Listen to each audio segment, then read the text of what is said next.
Petualangan saya berlanjut ke wilayah pesisir selatan Gunung Kidul.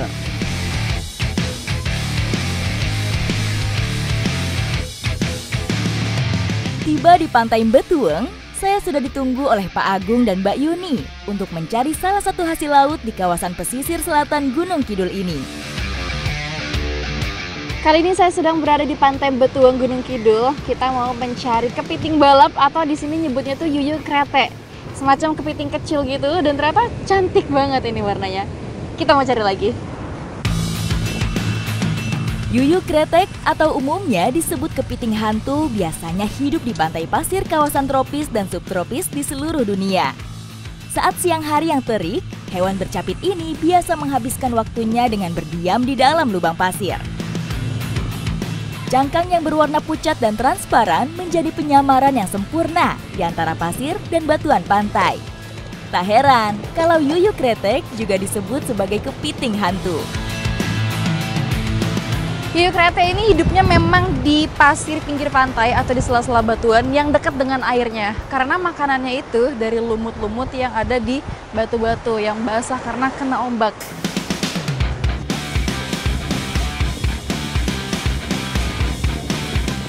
Setelah mendapatkan lubang kepiting, saya akan menusuk lubangnya dengan kayu. Dapat lagi! Dapat lagi kepitingnya, tapi saya juga harus hati-hati sama ombak yang di belakang ini. Ini dia. Lumayan besar nih kepitingnya.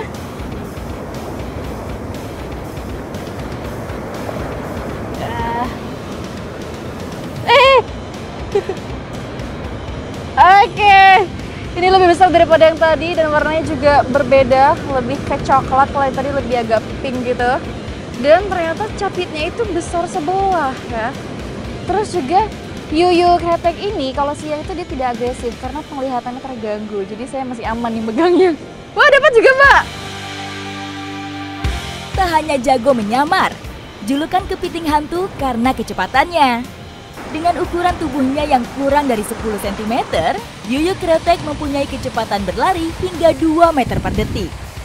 Sedikit saja lepas pandangan, kepiting akan hilang entah kemana. Mana, Pak? Wah, lari! Kenceng banget! Ini Pak, udah, Pak! Ya, benar. Oke. Waduh. Pegang. Susah banget ini, ngejarnya kenceng banget larinya. Pantas namanya kepiting balap ini. Aduh. Dia kalau di batu lebih cepat gitu ya Pak jalannya ya? Meskipun tidak sepopuler jenis kepiting konsumsi lainnya, yuyu kretek menjadi salah satu camilan khas warga pesisir Gunung Kidul.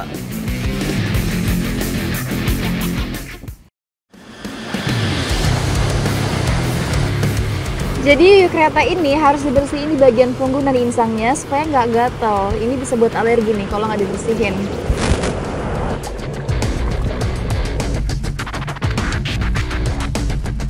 Yuyu krete yang sudah saya tangkap ini mau saya bakar, tapi di sate dulu. Jadi saya mau cobain makan ala khas orang lokal di sini tanpa bumbu sama sekali karena harusnya ini sudah gurih dan sedikit asin dari rasa kepitingnya. Air laut mempunyai kandungan garam yang tinggi, sehingga cukup memberikan rasa gurih pada daging yuyu yang saya bakar.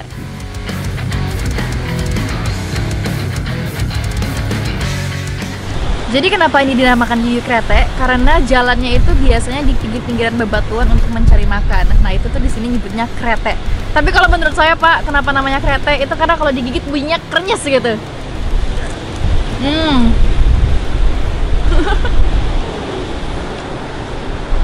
Menurut saya ini hewan laut yang paling Enak. menurut saya.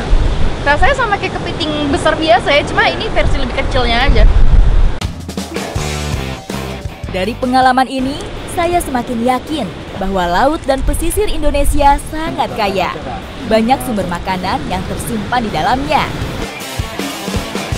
Perjalanan saya belum berakhir. Saya masih mau mengelilingi pesisir selatan Jawa Tengah.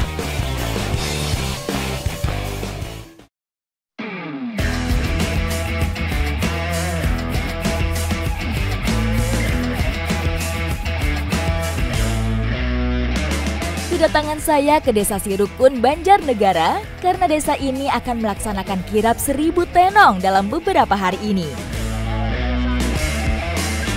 Saya sudah bersama warga lokal dari Desa Sirukun. Kita mau nenar iwa atau ngambil ikan dari kolam warga yang ada di sana untuk tradisi 1000 tenong nanti.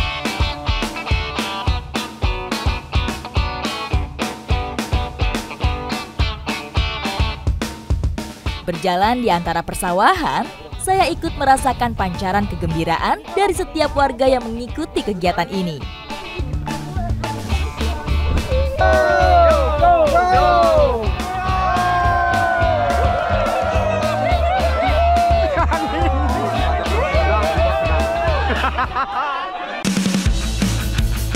Nenar Iwak menjadi salah satu rangkaian tradisi kirap 1000 tenong. Warga masyarakat dipersilahkan mengambil ikan di kolam milik desa ini. Ini lubernya dalam banget kaki saya. Aduh, Pak, tolongin Pak, saya nggak bisa Pak. Kaki saya. Ayo, naikin.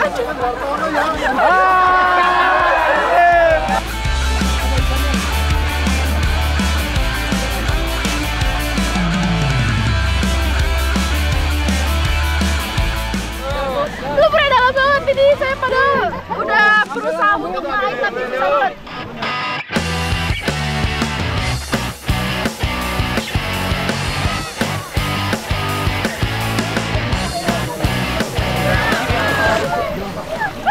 Dapat lagi kan tapi kecil. Meskipun tidak mendapat ikan berukuran besar, saya merasakan keseruan tradisi ini.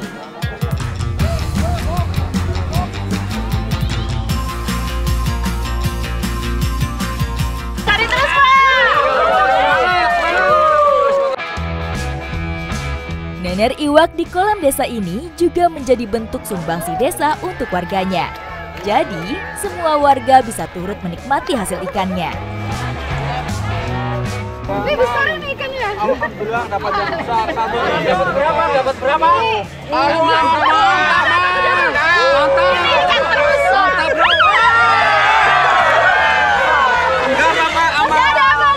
Ini adalah ikan terbesar yang kita dapat. Dan di sini ada dua, ada warga dan ada perangkat desa. Jadi kalau ikannya yang dapat warga itu boleh dibawa pulang, tapi kalau yang dapat perangkat desa itu nanti bakal dipakai, dimasak untuk disimpan di dalam 1000 tenong nanti. Tradisi Nenar Iwak menjadi simbol gotong royong warga dalam menggelar hajat 1000 tenong. Sehabis ini ikannya akan dimasak untuk tradisi 1000 tenong nanti. Ikuti jejak saya, jejak!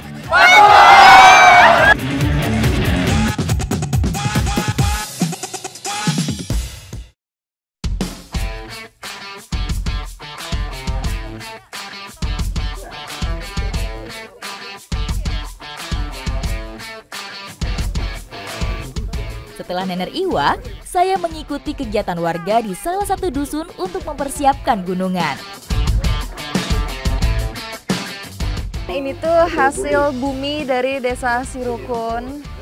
Dan nggak boleh beli ya, harus ngambil ya? Harus ngambil. Nggak boleh beli, harus ngambil hasil alam bener-bener dari Desa Sirukun. Nah ini nanti akan dibawa di acara 1000 tenong nanti dan akan diperebutkan gitu sama warga. Gunungan, bentuknya yang mengerucut, sering dikaitkan dengan filosofi kehidupan manusia. Semakin tinggi ilmu dan semakin tua usia, hendaknya manusia manunggaling jiwo atau menyatu dengan Sang Pencipta. Tinggal buah yang terakhir, ini akan ditaruh di paling atas. Ini saya tancap ya, Pak. 1, 2, 3.